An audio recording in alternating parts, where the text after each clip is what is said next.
Hello my friends, HM here. In this video we are going to make marzipan petit fours for Christmas or just for serving for coffee. And I have made already a couple of marzipan petit fours right here. And I made some with amarena cherries on and with almonds on, that one hazelnut and walnut. The real professional guys, they would have it set up like this with a big horn. That's for New Year's celebration. Then you can buy a horn like this. And it is wicked expensive. It's like $150 per kilo. So it's much cheaper to make it at home, like almost 1/10 that price, and it's the same ingredients. It will not look as pretty as this, and a horn like this will require master chef skills for a pastry chef. And I don't have that, but I can still make these, and everybody can make these. It's very simple. So let's take a look at this procedure, how I do it. Let's go over to my stand mixer here. In this stand mixer, I've already mixed the key dough for making these marzipan petit fours, and it's very simple. I have a lot of these marzipan packs, and in this one I have already mixed 1 kilo of marzipan and about 200 grams of sugar. You can add 300 grams of sugar if you want to make them a little more sweet, but I like them not as sweet. And then in order to get the right consistency of this marzipan mass, so you can put them in a bag and spray them out on a baking plate that we have over here. To get that consistency so you can spray them out, you need to add some egg whites. So I've cracked some eggs already and only add the egg whites, not the egg yolks. And how many egg whites have I used for this 1 kilo of marzipan and 200 grams of sugar? Well, I've used about 5 egg whites for that.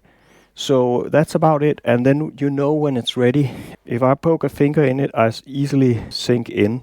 Then you know, okay, now you can spray it out in this tube here. It's simply to get it soft that you do that, add these egg whites. And they're also neutral in the taste, so they don't affect the taste of the marzipan petit fours.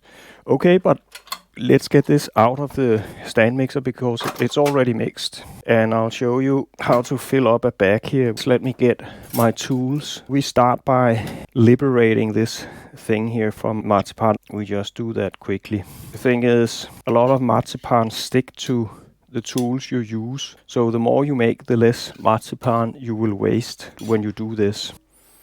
And then I simply take this bag up, take my hand in here, and then my fingers on the other side, so I can kind of form it, and then I start putting this marzipan in. It's not difficult, and of course, you've done it many times, just get easier. I haven't done it many times, so. But I think it has the right consistency, or sufficiently soft to be sprayed out from this bag. And then when it's filled up, we take unfold the bag so it goes a little further up, and then we have room enough for some more. And you can get about 600 grams of marzipan mass in one bag. But I think we are happy about how full it is. So we simply close it and then we squeeze it down. And maybe I should say I've preheated an oven. Let's take the temperature here. Now it's 220 degrees Celsius.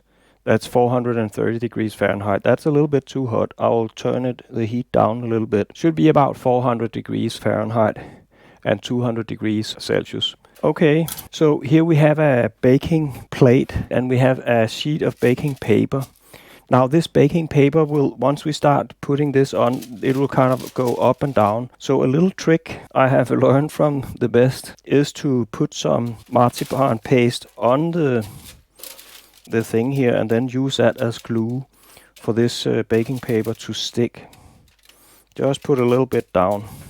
It's not difficult to clean off once you have to clean this thing. You always mess it up a little bit, so you have to clean it anyway. Now it sits nicely, and now we can start putting out these petit fours. What you do is you make little circles when you do it, and then you slip up.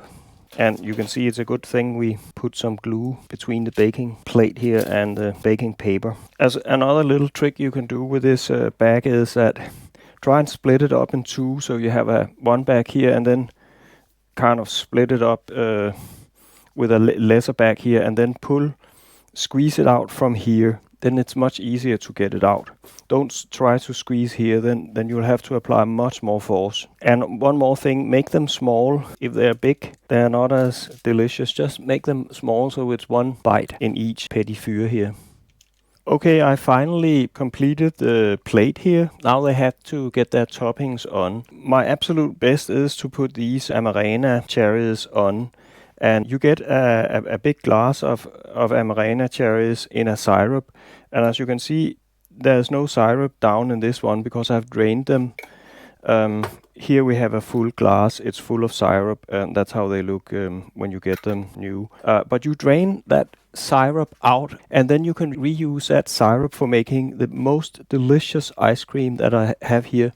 I make an Amarena cherry ice cream with this liquor, Amaretto liquor, which is almond liquor. And then I also put small pieces of baked almond in it. Maybe I have some here chucked. I have a little bit left here, but otherwise these are browned and baked almond that I have de-skinned, and then I chuck them up. I put a little bit of these almonds in here, so the ice cream will actually get crispy when you crunch these almonds.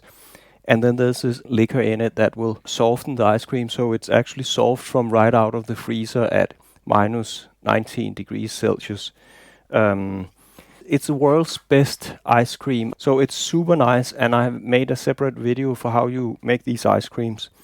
I just wanted to say it because when you make petit fours here, you get these cherries and you get a lot of lovely syrup that you can use for making this wonderful ice cream. Another thing is we have these cherries here, and they're pretty small because they come from this brand here, Amarena Fabri. That's the best brand you can buy. They have these small cherries. I bought another brand that was a no-name brand. It was not this Fabri. Their cherries were pretty big. They still tasted great, and I actually made a video about how to make petit fours, but then I got surprised about how big these cherries were. These cherries you get from Fabri are always the same every year. They are small, and they're just perfect in size for these small petit fours, and you just put them on top here. And one more thing to note here, you have to drain these cherries out pretty good from this syrup, otherwise the syrup will overflow your petit fours and it won't look good. What I do is that I drain one of these glasses in a sieve that I have over here, just an ordinary sieve, and when it has been drained as good as you can, then you put the cherries back in the glass here, and then and set it away for a day or two in the fridge, and then it will pretty much drain itself. It's a pretty thick syrup, so it takes a long time for it to drain completely off the cherries as I have here.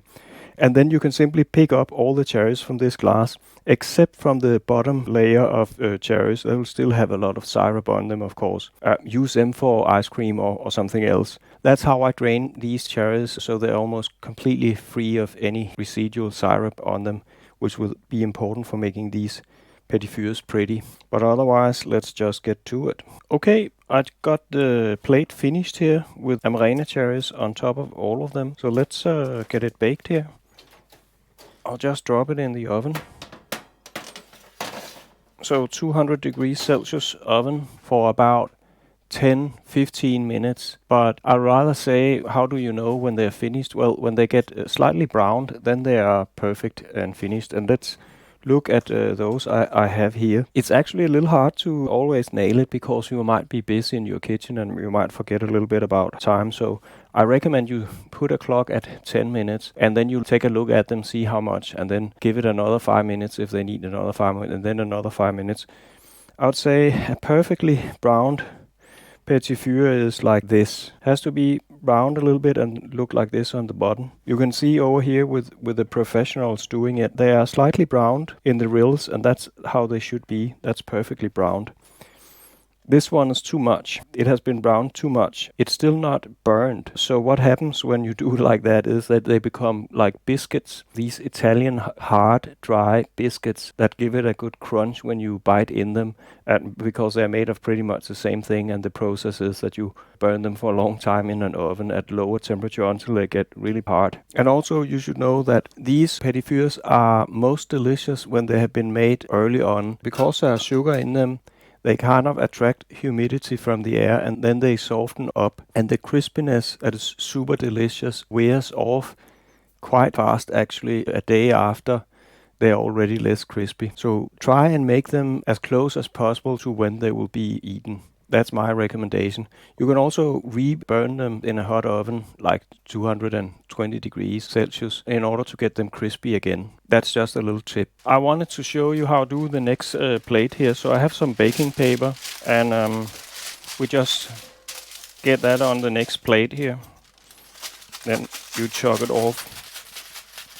You can also buy baking paper that has already been cut for you, and then it's about, I don't know, 6 times more expensive. I don't know why people buy that and actually want to pay money for it, but because you can just use a scissor and get that done. And here we do the same trick. Put a little dough here on this so it's kept down. I also think I want to put a little bit here on the center.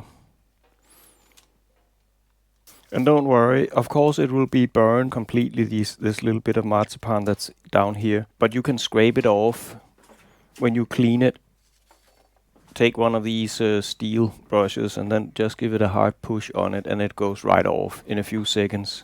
Okay, now I just finished spraying out the next plate here of petit fours, but we need some toppings on them as well, of course. So what are we going to do? We are going to put some ginger candied in syrup. They're very delicious. I absolutely love ginger, and I make all kind of things with ginger. Also, of course, marzipan petit fours. Now, when you cook, sometimes everything goes perfect and you don't forget anything, but sometimes you forget something. This time I'm just going to use my regular marzipan dough to make these ginger petit fours. Normally I'd put in some pickled ginger, but I haven't made it, and I simply forgot about making a new batch of this pickled ginger. Otherwise I would have put pickled ginger and mixed in with my marzipan, so the whole dough here gets a ginger taste to it. But that'll be for another video how I do that. In this one, I'm happy enough about taking this glass of candied ginger. And you have to buy them in a supermarket, because the only way to make them nice and soft to the bite, these ginger, is to use some special equipment where you boil them at low heat at high pressure. I cannot do that in my home kitchen. I don't have that kind of equipment. Not yet. Maybe I will get it someday. But I picked up one of these gingers just to show you. And then you basically take a sharp knife and then cut out some pieces that you know will fit more on this petit four here. And then I put them up here so they can drain and that syrup can fall off.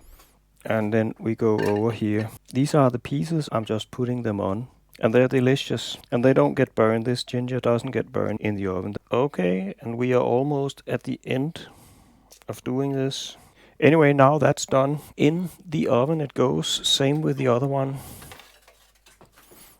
A rack here I can use. Put a little light on it. So let's take a look at the first one we put in, just to see how far it has gone. No, it's not done yet. As you can see, they're still very white and they need more. But maybe I should turn it around, because my oven doesn't bake completely equal. For some reason, it's a gas oven, maybe that's the reason, and there's no air circulation, so it doesn't bake completely even, so I just have to turn them a little bit around my plates. Okay, I just want to show a little bit more about how the toppings are prepared here for these marzipan petit fours. I had this glass with walnuts that I've taken out on this plate here. And there are simply some that are too big. This one is too big. And then there are some that are not pretty, like this one. It's broken, or this one even worse. So try and find in a bag that you buy, there will be some that are pretty. These two are great, and I put them over here. We can use them for toppings. So that's just how I salt this stuff up. Also, don't use too many walnuts. They're not that delicious, actually, compared to these Amarena cherries. The Amarena cherries are so good for this because they have this sourness of the cherries and that contrasts the sweetness of the marzipan. That is just a perfect combination, I think. So make more of those. And also hazelnuts. I like hazelnuts. It has a perfect size. These are Italian roasted and peeled hazelnuts. That's the one you should use for it. You could also use, of course, almonds, but it's not that original because the marzipan is made of almonds. And okay, that's a clock. That reminds me that we have to check on these almonds to see if they're done. I think they are. Yeah, actually, I think they're done. They are done. Yes, they're done. So the first batch here is done, and they are very much to my likings. They are browned perfectly. I can't kind of take them off right away. No, they're too soft. I won't touch them. They have to cool down. Then they get crispy and easy to take off baking plate. But where were we? I just wanted to say that ginger is great as a topping. These cherries also super great as a toppings. And hazelnut definitely also great. And then just for the variation of your marzipan petit fours, make a few here with almonds that are roasted, peeled and roasted, and make a few also with walnuts, and that's it. That will give the most pretty presentation of it. Okay, I'm back, and it's time to make another plate. I'll just show you here. We have it down here, and you can see I just removed the first that we baked, and there are these spots where I glued the baking paper here that I have to the baking plate. I just wanted to show you how that looked. They'll be brown and they'll be almost black when I'm done, if I've done that a couple of times. And you need to find a new spot every time to do this. So here, put a little more up here to the side. And I also put one here in the middle, and then one over here. And now we can attach another sheet of baking paper and do it again. Start filling this up with nice petit fours and make these small circular movements that you should be able to see me doing here. Now I'm going to film it from this angle here. Small circular movements and then detach it. But of course these master chefs, they can do it even much more pretty here than I can do. But they've done it so many times, they have kind of developed the perfect technique for it. It doesn't actually take a lot of time to make so many of these petit fours. That's another great thing about this. So in it goes to be baked. Okay, my clock just rang, so it's time to check into these almond cakes and see how they're doing. I can see that they're almost done over here, but here they're not so much done. So let's switch it around. So they bake here. Then I'll just give them 3 more minutes and then I think they should be done. Okay, I'm back. I just checked on them and it's really time to get them out. So let's do that. Lift them up here and out they go. These are definitely done. And the rest is also done. It's just a little less. But let me get them over to cool by my window. That's the coldest place. Coldest place. I also have an open window here. And it's 0 degrees outside. It's almost freezing. Might actually be freezing. Let's take... No. It's plus 2 degrees Celsius or something. That one will change. It switches between 2 windows. I've set this measurement unit up about temperature over here, so you can follow my temperature outside here. It's my indoor temperature, 24 degrees in my kitchen. It's because the oven is running. Anyway, I had a little thing I wanted to show you. Sometimes I do some experiment. This one I used salted almonds on top with skin. I just thought it might be delicious, so I made a few of those. And it turned out it's not really delicious. Don't do anything with salt on these almond cakes. It doesn't compute. It doesn't taste good. But the salted almonds taste good by themselves. Okay, I just want to show you with these ones here. When they cool, they are easier to get off the plate. You can see this one. It still sticks a little bit. You can get it off. This one I already took off, so it glides right off. This one over here got more burned, so you might use a little thing, a little tool like this, just to get under it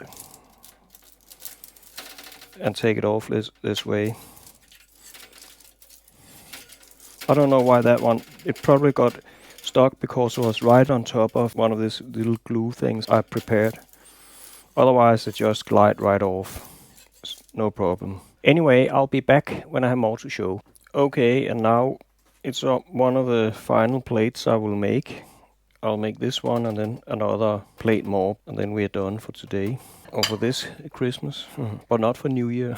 I'll make more for New Year, of course. I always have a job to do for New Year, and that is to bring the almond cake, Petit here, because, you know, I do this, so that's what my friends ask me to bring. Or I make the dessert if it's ice cream, but not this year. I just have to bring almond cakes. Anyway, it will be nuts for the rest of these I have, and I'm using hazelnuts, which also is a great topping, because it has just the right size. But I like doing this. It's a nice little thing to have for your good coffee.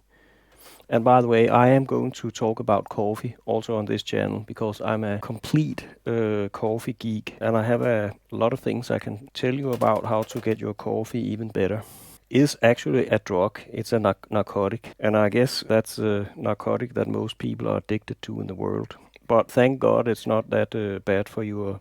I guess if you can overdo it, but there's not many negative side effects of drinking a lot of coffee, so I'm fine with having that as my only vice. I drink a little bit of alcohol, but I never drink alcohol if I'm alone. I only drink it together with other people because I kind of need a little bit of relaxation. I have Asperger's. I don't like to be with a lot of people, so but if I drink a few glasses of alcohol, then it's fine. Anyway, that plate there is done, so let's put it in the oven together with the other one that's baking, and let's check this one out. Okay, it's almost ready. I'll give it 2 more minutes, not anything more. Set timer for 2 minutes. 2 minutes, counting down. Okay, but I'll be back shortly. Those 2 minutes are up. Let's take it out and take a look at it. They're just perfect.